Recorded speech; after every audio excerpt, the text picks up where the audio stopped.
বউ হিসাবে সারা জীবন আমাকে হয়তো মানিয়ে গুছিয়ে নিতে নিতেই শেষ নিঃশ্বাস ত্যাগ করতে হবে। আসলে মেয়েদের জীবনটা কি এরকমই? হ্যালো এভরিওয়ান, আসসালামু আলাইকুম, welcome back to my new another blog. কেমন আছেন সবাই? আই হোপ সবাই অনেক বেশি ভালো আছেন, সুস্থ আছেন। আমরাও আলহামদুলিল্লাহ ভালো আছি। নতুন দিনে নতুন আরেকটি ডেইলি ব্লগ নিয়ে চলে আসলাম। আমি লাকি ঢাকা থেকে বলছি। আমার নতুন ভিডিওতে আপনাদের সবাইকে স্বাগত জানাই। গত দুদিন ধরেই বেশ পরিমাণটা অসুস্থ ছিলাম আমি, অনেকটা অসুস্থ। এর মধ্যে আমার প্রচুর মাথা পেন, 3 দিন ধরে একটানা মাথা পেন। আমার মাথা পেনের যন্ত্রণায় কি বলবো, আমি তো সহ্যই করতে পারছিলাম না। তারপরেও সংসারের কাজকর্মগুলা করে নিয়েছি। আসলে আমার সংসারের কাজগুলা কে করে দেবে? আমার কিন্তু কোনো হেল্পিং হ্যান্ডও নাই, আর হেল্পিং হ্যান্ড দিয়ে আমি কখনো কাজও করাই না। আর প্রত্যেক মাসে আমার একবার অথবা 2 বার হলেও মাথা পেনটা হবে। জানি না কিসের জন্য এতটা মাথা পেন করে, আসলে বুঝতে পারি না। তো প্রচুর মাথা ব্যথার কারণে গতকাল কিন্তু ভিডিও ছাড়তে পারি নাই। আমি এখন যেহেতু একদিন পর পর ভিডিও ছাড়ছি, তো প্রতিদিন ভিডিও ছাড়াটা আমার জন্য এখন একটু বেশি কষ্ট হয়ে যাচ্ছে। আর এই যে আমি এখন কিচেনে কিন্তু রান্না বান্নার জন্য চলে এসেছি। এখানে এই যে ফ্রিজ থেকে 1 বক্স রান্না করা তরকারি নামিয়ে নিয়েছি। ওটা কিন্তু ভাজি, বেশ 3-4 দিন আগে আর কি ভাজিটা করেছিলাম, খাওয়া হয়েছিল না। ভাবলাম যে নষ্ট করে লাভ কি, ফ্রিজে রেখে দিয়েছিলাম। তো এখন ওটা আমি ফ্রিজ থেকে নামিয়ে গরম করে নিচ্ছি। আসলে ফ্রিজের খাবার কিন্তু তেমন একটা স্বাদ লাগে না, তারপরেও খেতে হয়। এই যে এখানে আমি কিন্তু মাছ বের করে নিয়েছি। আমি আজকে আর কি দুপুরের দিকে রান্নাটা করে নিচ্ছি। দুপুরের পরপরই আর কি গ্যাস চলে আসে। তো আমি ভাজিটা গরম করতে দিয়েছি কড়াইতে, আর এখানে আমি মাছটা ভেজে নেব। আজকে মাছ ভুনা করব একটা টমেটো কুচি দিয়ে। তো এইখানে তেলাপিয়া মাছটা আমি আর কি এই যে হলুদের গুঁড়া, মরিচের গুঁড়া, লবণ সব কিছু দিয়ে আর কি মাখিয়ে কিছুক্ষণ রেখে দিব। তারপর আর কি ভেজে নিব, যাতে মরিচটা আর কি মাছের গায়ে ভালোভাবে মেখে যায়। তো যে কথা বলছিলাম, এই যে এতটা পরিমাণ অসুস্থ, তারপরেও কিন্তু সংসারের কাজকর্মগুলো থেমে নাই। আমাকে কিন্তু এই অসুস্থ শরীর নিয়েই করতে হচ্ছে। সানায়ের বাবা তো সকালে যায়, রাত্রে আসে। আমার মেয়েটার কিন্তু গোসল করানো, খাওয়ানো সব কিছুর কিন্তু আমাকেই করা লাগে। আর আমি ছাড়া কে করবে? আমি যেহেতু ওর মা। আসলে মা হিসাবে আমি যতটুকু পারি আমার সন্তানের প্রতি, আমি যদি অসুস্থ থাকি তবুও তাকে যত্ন করার চেষ্টা করি। আমি সুস্থ থাকলে তো আরও বেশি যত্ন করি, কিন্তু যখন অসুস্থ হই তখন একটু অবহেলা আসে, তবে পুরোপুরি অবহেলা আমি করি না।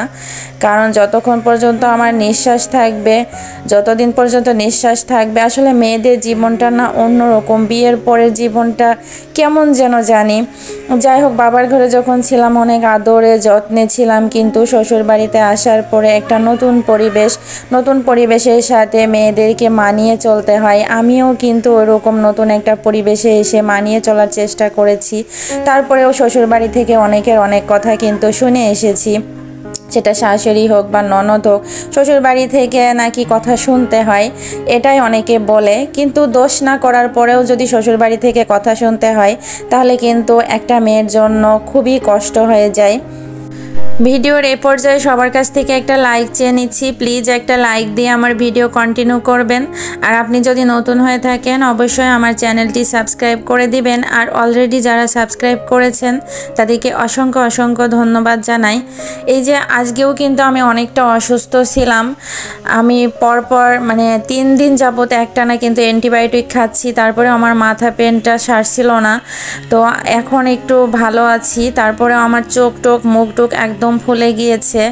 আমাকে যদি এখন আপনারা দেখতে পাইতেন তাহলে বুঝতেন যে আসলে বুঝতে পারছি না কিসের জন্য এমন হচ্ছে। আসলে মেয়েদের জীবনটা না অন্যরকম জীবন। এই যে সংসার জীবনে এসে যদি একবেলা রান্না না করি, তাহলে হয়তো না খেয়েই সারাটা দিন আমাকে কাটিয়ে দিতে হবে। কারণ আমি যদি বাড়িতে থাকতাম, হয়তো আমি শ্বশুর বাড়িতে শাশুড়ি থাকতো, ননদ থাকতো, বা শ্বশুর বাড়ির কিন্তু গ্রামের মানুষ কিন্তু খুবই আপনজন হয়।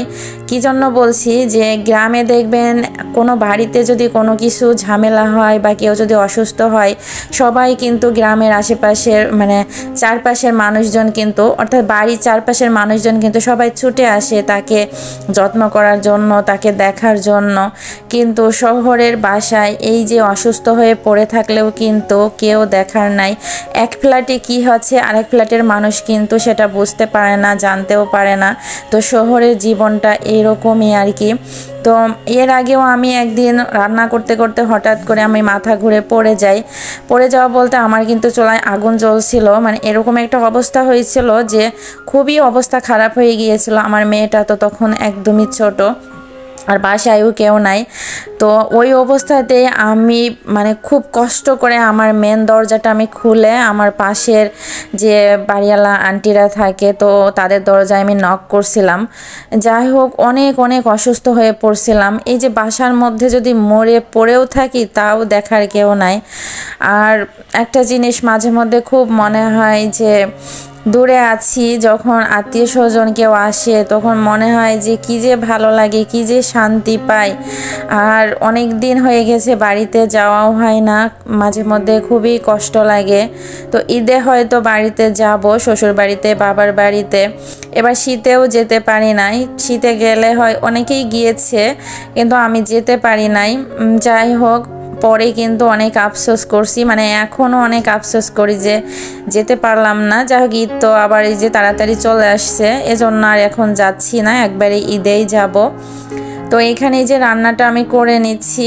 আজকে আমি এই যে একটা টমেটো দিয়ে আর কি মাছটা ভুনা করব। টমেটো বেশি দিলে আমার কেমন জানি লাগে, তরকারিটা বেশি একটা ভালো লাগে না, এজন্য আর কি একটা টমেটোই কেটে দিয়েছি। আর টমেটোটা মানে বেশি বড় ছিল, অনেকটা বড় ছিল। আর শেষের দিকে 2-3টা কাঁচামরিচ দিব, কাঁচামরিচের একটা সুন্দর ফ্লেভার আসবে। আর আমি কিন্তু কাঁচামরিচ ও শুকনা মরিচ মানে মরিচের গুঁড়া দুইটাই কিন্তু তরকারিতে ব্যবহার করে থাকি যাতে তরকারিটা একটু বেশি ভালো লাগে। আসলে আমরা মেয়েরা না খাবার দাবার একটু সুস্বাদু যাতে হয় সেরকম করেই কিন্তু রান্না বান্না করার চেষ্টা করি। বিশেষ করে আমি কিন্তু আমার যে কোনো রান্না বান্নাই হোক যাতে একটু ভালো হয় সব সময় ভালো করার চেষ্টা করি।